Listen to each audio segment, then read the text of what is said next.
September 10th, 2232, NASA Base, Houston, Earth.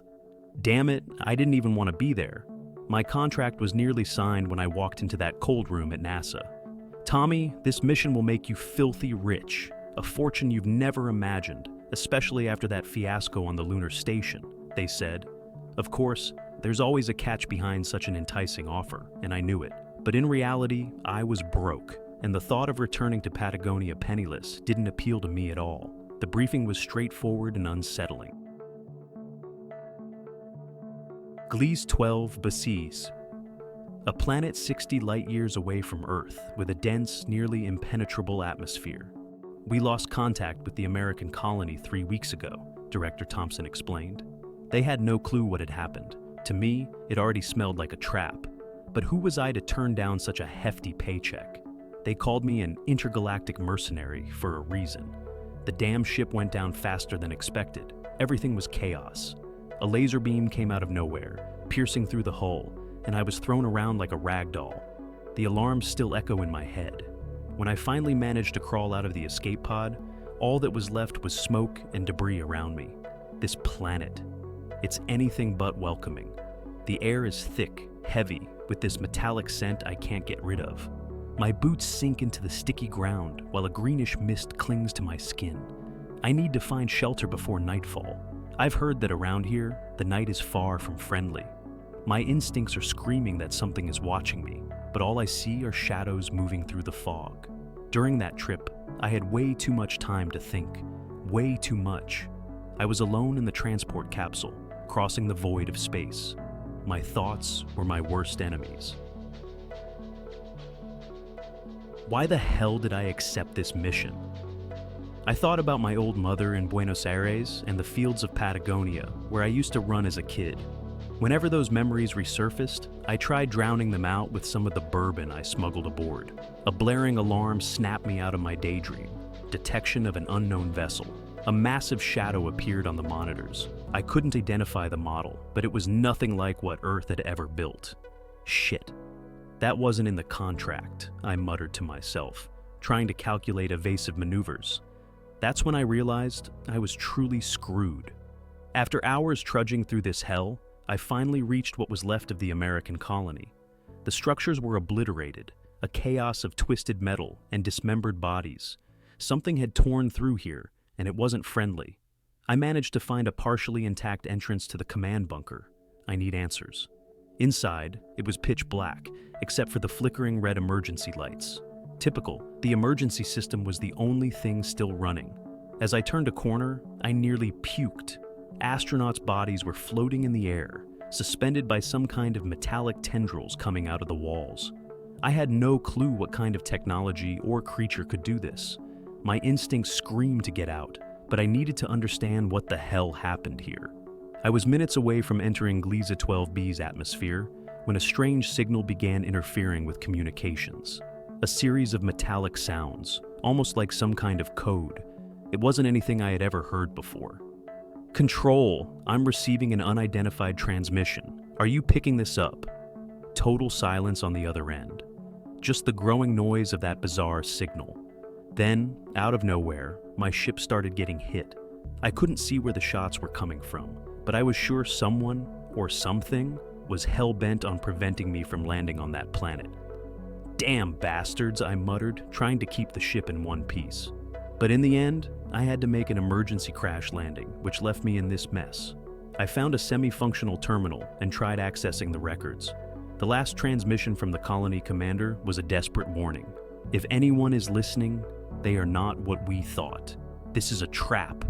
The transmission was abruptly cut off by a deafening scream. Damn it! This was not good. Then I heard a noise behind me, something dragging itself along the floor. A chill ran down my spine.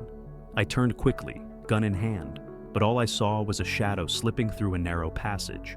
Whatever it was, I wasn't alone here. The shadow I saw vanish down the corridor was enough to put me on high alert.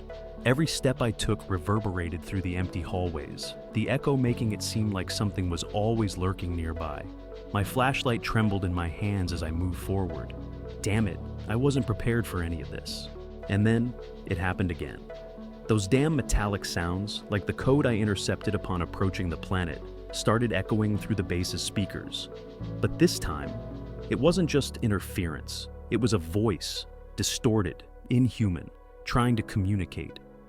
"You shouldn't have come," it repeated. The sensation of being watched became unbearable. I had to get out of there before I ended up as another corpse hanging from the walls.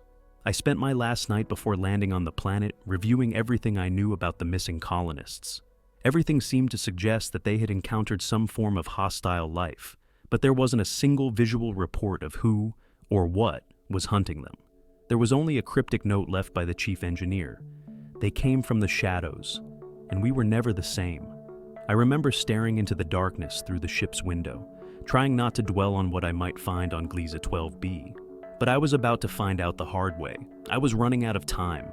The bunker's power generator was failing, and if I couldn't restore the electricity, I'd be stuck in total darkness with whatever was here with me. I followed the power cables to a secondary room. There, I finally found what remained of the colonists. They weren't dead, at least not exactly.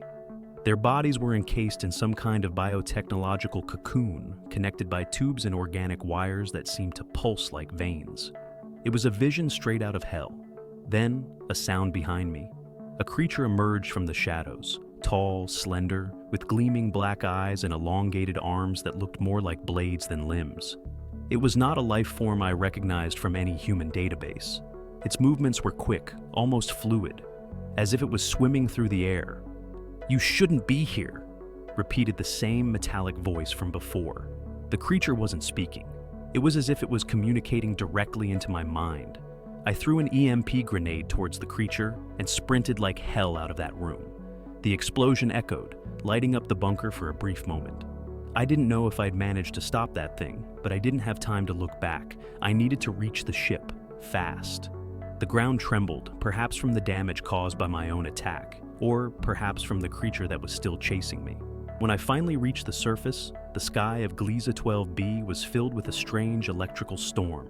Violet lightning streaked across the sky, and my suit detected dangerously high levels of radiation. The damn planet was literally falling apart. The ship was less than 500 meters away, but it felt like an eternity. I reached the ship, practically breaking down the hatch to get inside. "System, prepare for takeoff," I shouted, trying to get the computer to reactivate the thrusters.